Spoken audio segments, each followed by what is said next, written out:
They left him in the storm to disappear, but the storm had other plans. The wind came first, low and distant, rolling across the plains like something alive, carrying the smell of ice and old dust.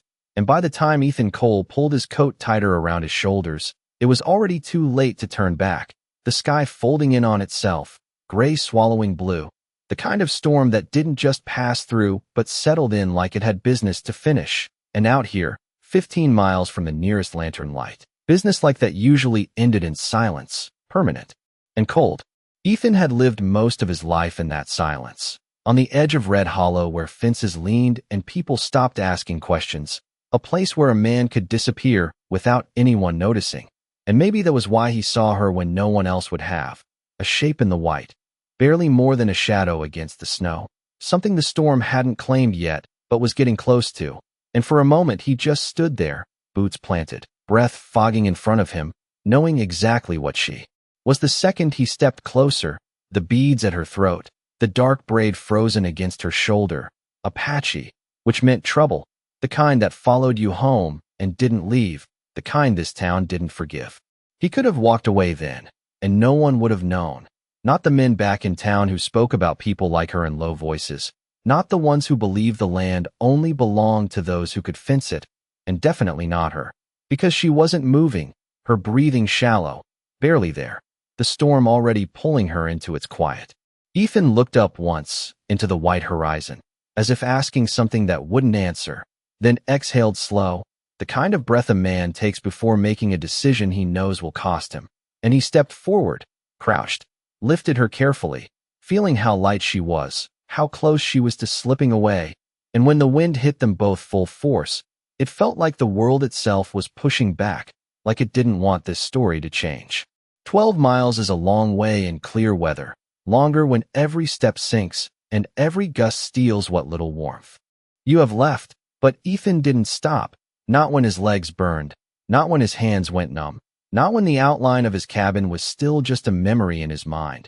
He just kept moving, one step, then another, because somewhere between seeing her and lifting her, the choice had already been made, and choices like that don't let go easy. By the time the door finally slammed shut behind him, the storm stayed outside, but its echo lingered, in the creak of the wood, in the way the fire took too long to catch, in the silence between breaths as he laid her near the hearth, brushing snow from her face, watching for any sign that she was still there, still fighting. And for a long moment, nothing changed, the room dim, the fire weak, the world holding its breath. Then her eyes opened, sharp, aware in a way that didn't match her condition, and before he could say a word, before he could even step back, her hand moved, slow but certain, pressing something cold into his palm, a small weight that felt heavier than it should, and her voice, barely above a whisper, carried through the quiet like it belonged there, like it had been waiting. Keep this, if you survive them. The words hung in the air long after her eyes closed again, and Ethan stood there, staring at the object in his hand, the faint glint of silver catching the firelight, realizing not that he had saved a stranger, but that he had just stepped into something far bigger than the storm outside, something that had already started moving and wasn't going to stop. Morning did not arrive the way it usually did. There was no soft light slipping through the cracks of the cabin, no slow warming of the air, only a pale gray stillness that made everything feel suspended, as if the storm had not truly left but was simply watching from a distance. And Ethan Cole stood by the door with the silver pendant resting heavy in his palm, turning it once, then again, studying the fine lines etched into its surface, patterns he did not understand but could not ignore. Something about it felt deliberate, not decoration, not random, but a mark, a message, the kind of thing that did not belong to a man like him, and certainly not something that ended up in his hand by accident. He glanced back toward the fire where she had been, expecting to see her still resting, still caught between worlds. But the space was empty, the blanket folded back, the warmth already fading. And for a moment he thought he had imagined it all. The storm, the weight of her in his arms, the sound of her voice barely holding together in the quiet. But then he noticed the door, not fully closed, just enough open to let a thin line of cold air slip inside. And beneath it, the faintest trace of disturbed dust, a path that led out into the pale morning. Ethan stepped outside slowly, the cold biting sharper now that the wind had settled. The land stretched wide and silent, untouched except for a series of footprints that moved away from the cabin, steady, purposeful, not the scattered marks of someone weak or lost, but the controlled steps of someone who knew exactly where she was going.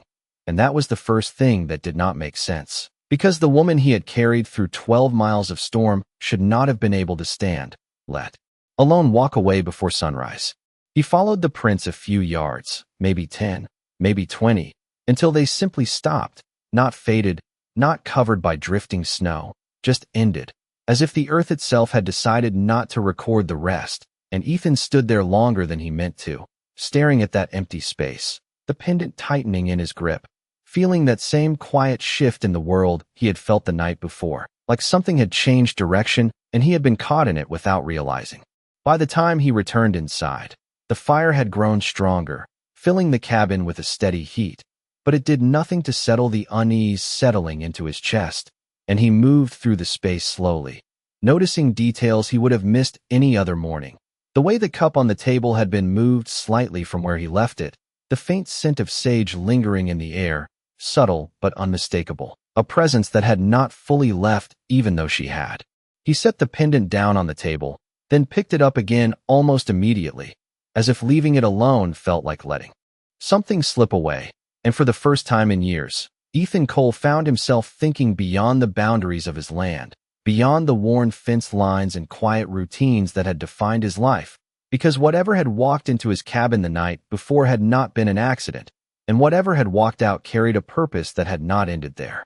The sound of distant hooves broke the silence just enough to pull him back, faint but growing, coming from the direction of Red Hollow, and Ethan stepped to the doorway again, eyes narrowing toward the horizon where shapes would soon form out of the dust, because towns like that did not ignore storms, and they certainly did not ignore the things storms sometimes carried with them.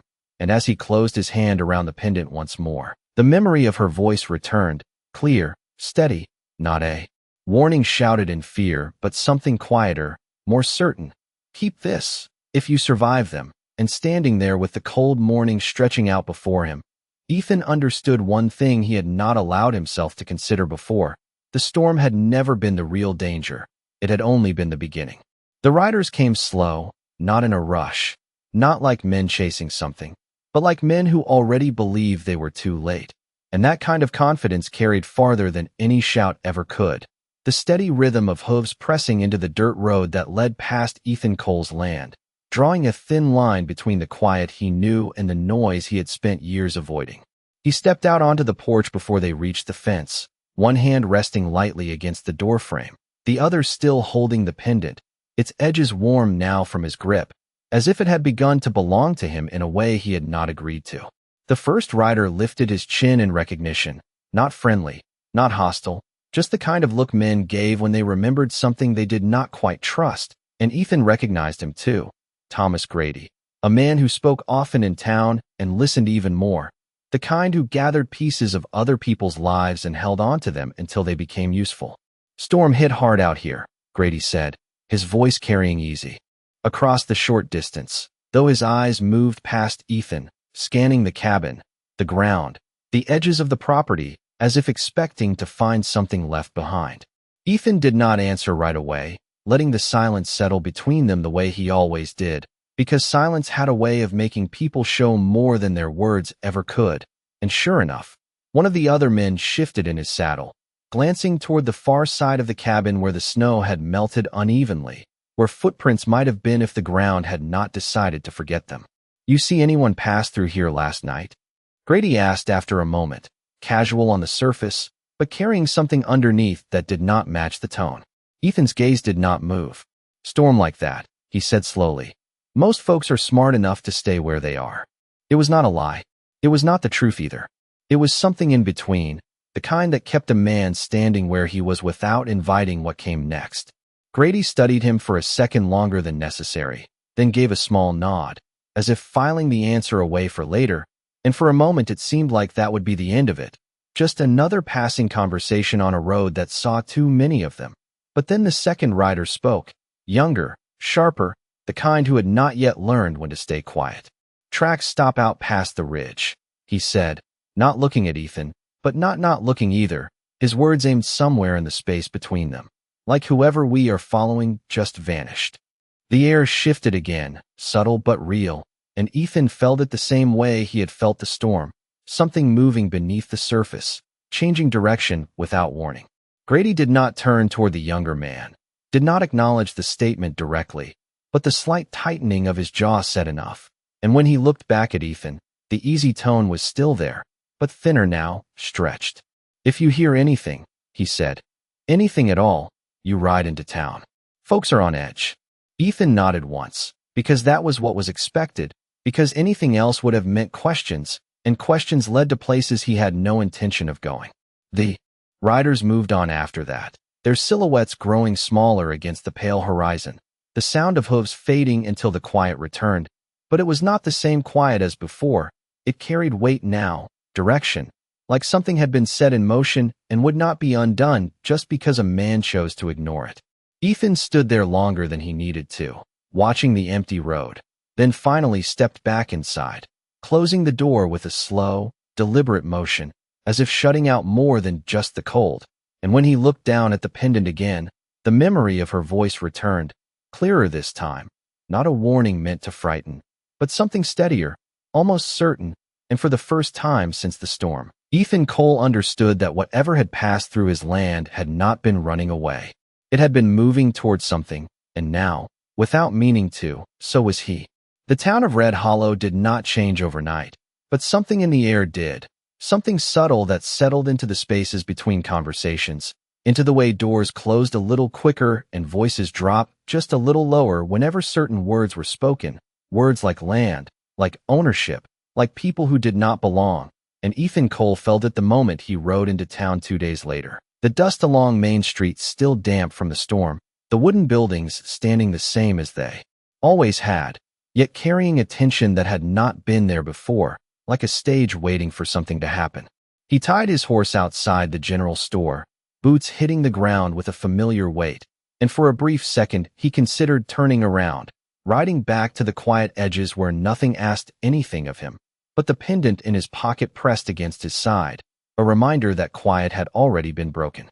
Inside, the store smelled of coffee and leather, the low murmur of voices stopping just long enough to notice him, then continuing with that same careful restraint, and Ethan moved past them without acknowledgement, picking up what he needed, flour, salt, small things that kept a man going, until a fragment of conversation reached him, not meant for him, but not hidden either. They say she was seen heading west, someone muttered near the counter, voice edged with something between curiosity and concern. Not alone. Another voice answered, older, slower. No one walks out of a storm like that unless they were meant to. Ethan did not turn, but his hand paused just slightly over the counter, enough to register, enough to know the story had already started spreading, shifting shape as it moved, becoming something larger than the truth he had witnessed. He paid without comment and stepped back into the street, where the light felt harsher now, sharper, and as he reached for the reins, a figure stepped into his path, not blocking him, but not moving aside either, Sheriff Holbrook, a man who wore his badge like it weighed more than it should, his expression careful, measured, the kind that came from balancing too many expectations at once. You were out there, Holbrook said, not a question, his eyes steady on Ethan's, searching for something that might make his job easier. Ethan gave a small nod, nothing more, because anything more would invite words, and words had a way of complicating things that did not need to be complicated. The sheriff studied him for a moment, then glanced briefly toward the road leading out of town, the same direction the riders had come from, the same direction the storm had passed through. If someone came through your land, he continued, someone not from around here, I would need to know. His tone was calm, but there was a strain beneath it, not authority, not exactly, but pressure, the kind that came from a town that expected answers even when none were certain. Ethan shifted his weight slightly, the leather of his coat creaking in the quiet, and for a second, just a second, he considered the simplicity of telling the truth, laying it out plain, ending whatever this was before it had a chance to grow, but the memory of her eyes stopped him, sharp and aware even in weakness, and the way her voice had carried certainty, instead of fear. "No one stays out long in weather like that," he said, the same half-truth, steady, unbroken. Holbrook held his gaze a moment longer, then nodded slowly, as if accepting the answer even if it did not settle anything, and stepped aside, allowing Ethan to pass, but not without one last look, one that lingered just enough to say this was not over. Ethan mounted his horse and rode out without looking back, the town shrinking behind him. But the wait followed, not in the noise, not in the voices, but in the quiet spaces between them. And as the land opened up again, stretching wide and empty, he reached into his pocket, fingers brushing the pendant, feeling its edges, its shape, something steady in a world that had begun to shift. And for the first time since he had stepped into that storm, Ethan Cole understood that silence was no longer protection, it was a choice, and choices, once made, had a way of waiting for their time to return. Days passed, then weeks, and Red Hollow returned to something that looked like normal, the kind of normal people accepted when they did not want to look too closely, when they preferred routine over truth, and Ethan Cole let himself fall back into it just enough to keep moving, fixing fences, tending to the few cattle that still grazed his land, waking with the sun and sleeping when the fire burned low. But the quiet was different now, thinner, like a layer stretched over something deeper, something waiting. The pendant never left him, not on the table, not in a drawer. It stayed in his pocket or in his hand when the nights grew longer, its surface worn smooth where his thumb passed over it again and again, as if repetition might reveal what it meant, as if the answers were not in the symbol itself, but in the act of holding on. Some nights he would sit by the window, the plain stretching dark and endless beyond the glass, and he would think about the way her footprints had ended, not faded, not erased, but stopped, like a sentence cut short before it could be finished. And every time that thought returned, so did the feeling that whatever had begun that night had not been meant to stay hidden forever. The town still talked, though less openly now, stories shifting shape with each telling. Some said a group had passed through unseen, others claimed it was just the storm playing tricks on tired minds. But every version carried the same uncertainty, the same unease, and Ethan heard enough to know one thing. No one truly understood what they were looking for, only that they had not found it. One afternoon, as the sun hung low and the light stretched long across the fields, Ethan noticed something at the edge of his property. Not movement, not sound, just a presence, the kind that did not announce itself, but made itself known all the same. And when he stepped closer, he saw it. A small bundle resting against one of the fence posts, wrapped in cloth too clean to have been left there by accident, tied with a strip of leather that matched the tone of the pendant in his hand. He stood there for a long moment before touching it, the air still, the land quiet, as if everything around him was waiting for the same thing, for him to decide whether to open it or leave it where it was. And slowly, deliberately, he untied the leather, unfolding the cloth to reveal what lay inside. A piece of paper, folded carefully, edges sharp, protected from the dust and the wind, and beside it, a single feather, dark with a hint of blue that caught the light when he moved it. Something simple, yet placed with intention. Ethan picked up the paper first, turning it over in his hands, noticing the way it had been handled, not rushed, not careless, but precise. And when he opened it, the words were few, written in a steady hand that did not waste space or meaning. The storm did not take what it was meant to carry. What remains will be claimed.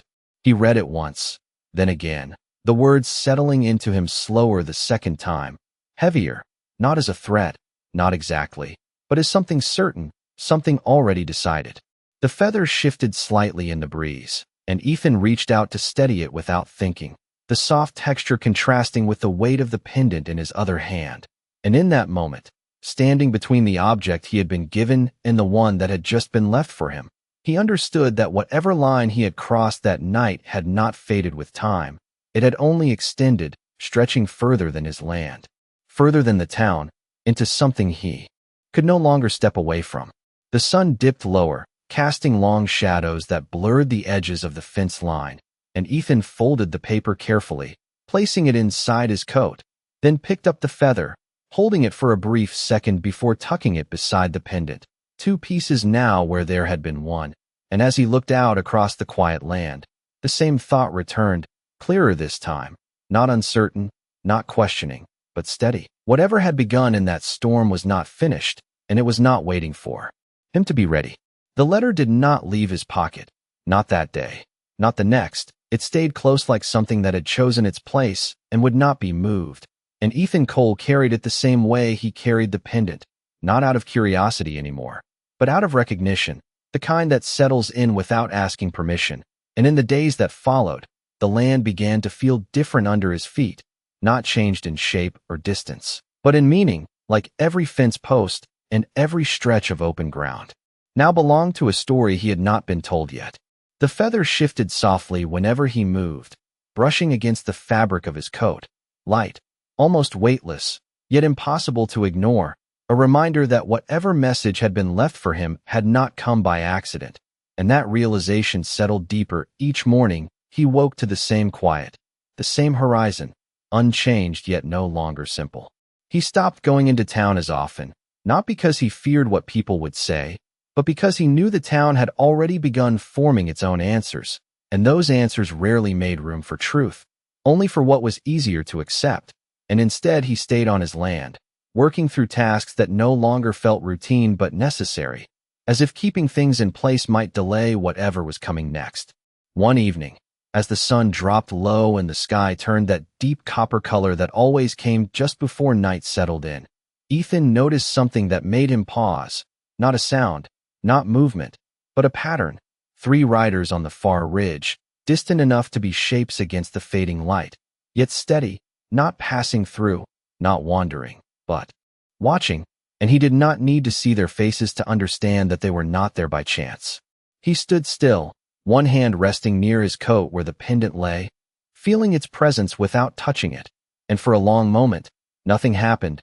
The riders did not approach, did not signal, they simply remained, like markers placed on the edge of a map, defining a boundary without crossing it.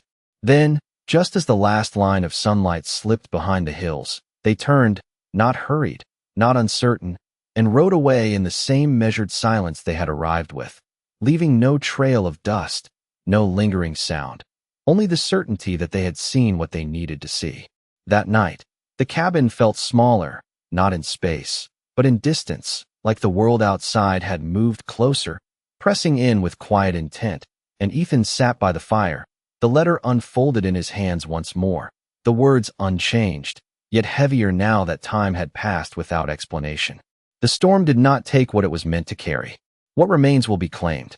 He read it slowly, not searching for new meaning, but acknowledging the one that had already taken hold, that whatever had survived that night had done so for a reason, and that reason was still moving, still unfolding, and somehow it had found its way back to him. The wind brushed lightly against the walls, softer now, almost familiar, and for a brief moment, Ethan closed his eyes, not to rest, but to listen, to the quiet, to the absence of answers, to the space between what had happened and what had yet to come, and in that stillness, one thought settled in clearer than before, not uncertain, not questioning, but steady and unavoidable. He had not just saved a life in that storm. He had been chosen to carry something forward, something that had not revealed itself yet, but was already drawing closer with every passing day, and this time, there would be no storm to hide it. Time did not rush. It stretched, quiet and deliberate, and before Ethan Cole could mark when it happened, days had turned into months, and months into years, the kind that leave their mark not in sudden change, but in the slow settling of things, fences, repaired and repaired again, seasons cycling through heat and frost, the town of Red Hollow growing just enough to believe it was becoming something more, while still holding on to everything it had always been. And through it all, the pendant never left him, its edges worn smooth, the feather faded slightly at the tip, the letter folded and unfolded enough times that its creases had become permanent, like the memory it carried. The riders on the ridge never returned, at least not in the way he could see, but sometimes, on certain evenings when the light hit the land just right, Ethan would feel it again, that same quiet awareness, as if he was not alone in the space he had spent years believing belonged only to him. And he stopped questioning it after a while, not because he understood it, but because some things did not need understanding to be true. Red Hollow changed more than it admitted. New faces passing through, new deals whispered behind closed doors, land measured and remeasured, as if someone somewhere had begun to see value in what had long been overlooked. And the first sign came not with noise, but with paper, documents carried into town by men who spoke carefully and listened even more, asking about boundaries, about ownership, about who held claim and who only believed they did. And Ethan heard about it the way he heard most.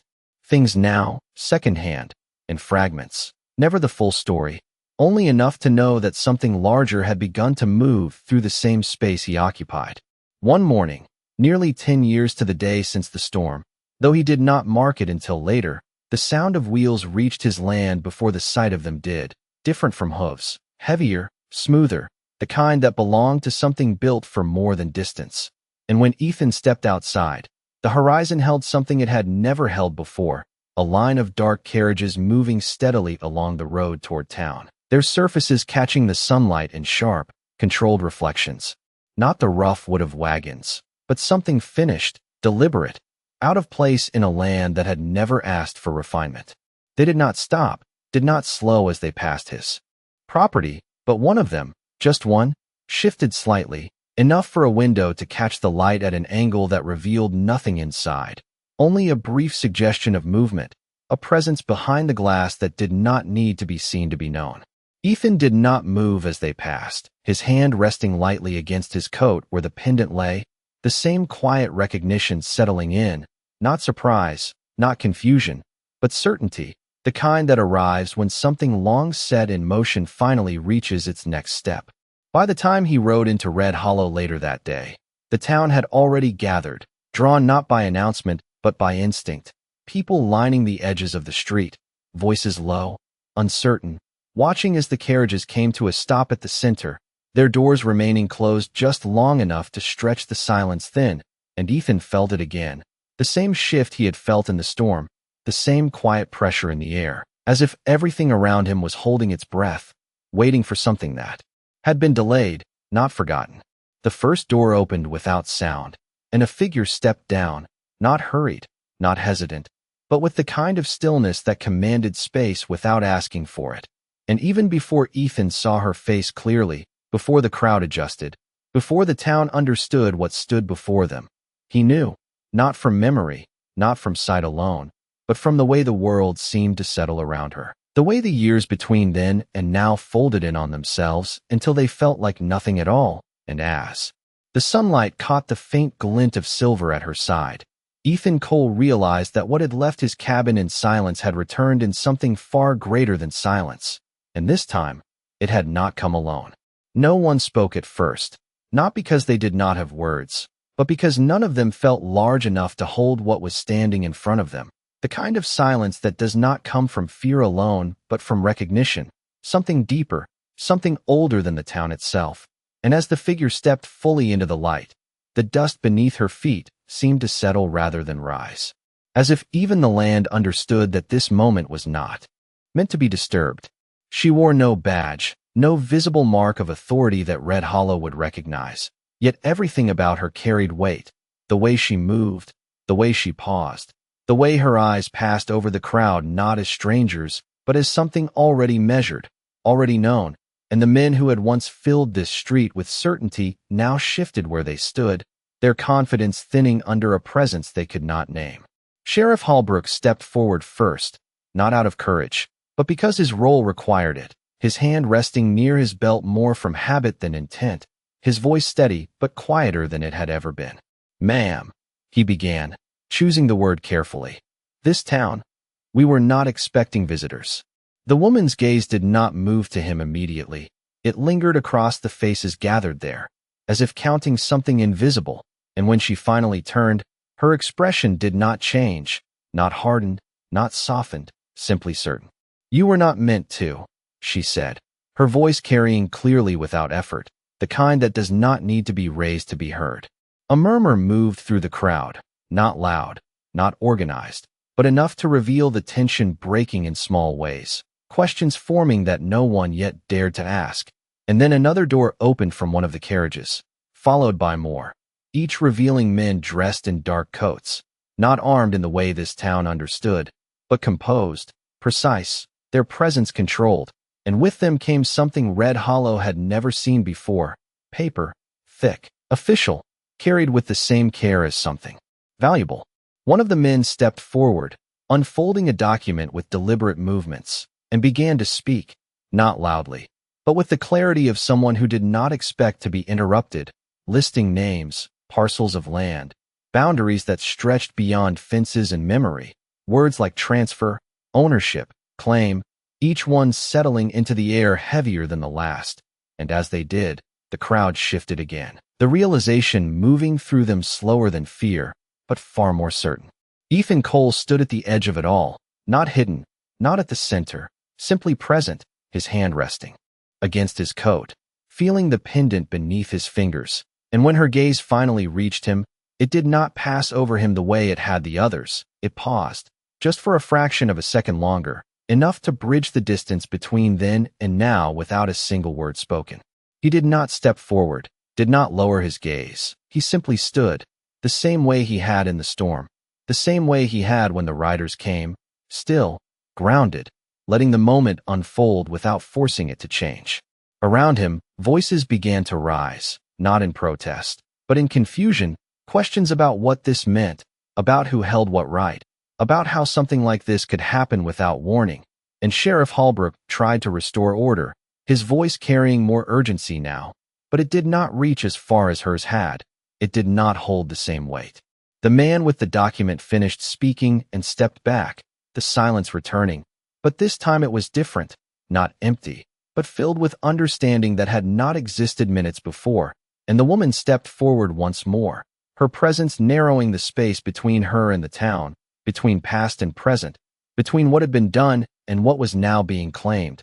And though she had not yet said his name, though she had not yet spoken directly to him, Ethan Cole knew with a certainty that had been building for 10 years that whatever had begun in that storm had now reached its moment. And this time, there would be no distance left between them.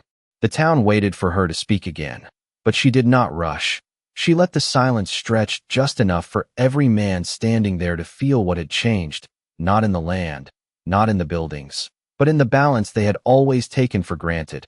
And when she finally moved, it was not toward the sheriff, not toward the men holding the papers, but straight through the space between them, her steps measured, steady, closing the distance one quiet moment at a time until she stood only a few feet from Ethan Cole.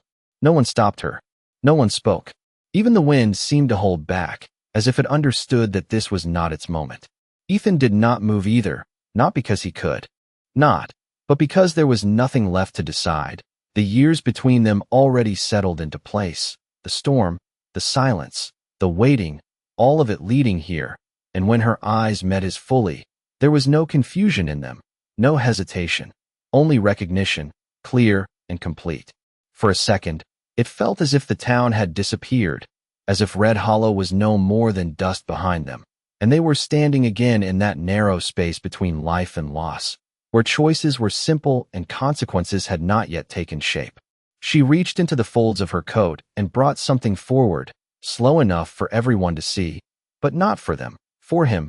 And when she opened her hand, the light caught it the same way it had 10 years ago, silver, worn at the edges, the same pendant he had carried every day since the storm. Ethan's hand moved without thought, pulling his own from beneath his coat, holding it up just enough to meet hers halfway. Two pieces of the same story, separated by time, but never truly apart. And for the first time since she had stepped into the town, something in her expression shifted, not into a smile, not into softness, but into something quieter, something that carried weight without needing to be named. "You kept it," she said, her voice low now, meant only for him, though the silence carried it further than she intended. Ethan nodded once. "You said to." That was all. No explanation. No question. Just the truth of it. Simple, unbroken. Behind them, the town began to stir again. The reality of what had been read, what had been claimed, pressing back into their awareness, voices rising, not in anger, but in uncertainty, in the slow understanding that whatever power had arrived here did not answer to them. And Sheriff Holbrook stepped forward once more, his voice tighter now, pulled between duty and something he did not fully understand.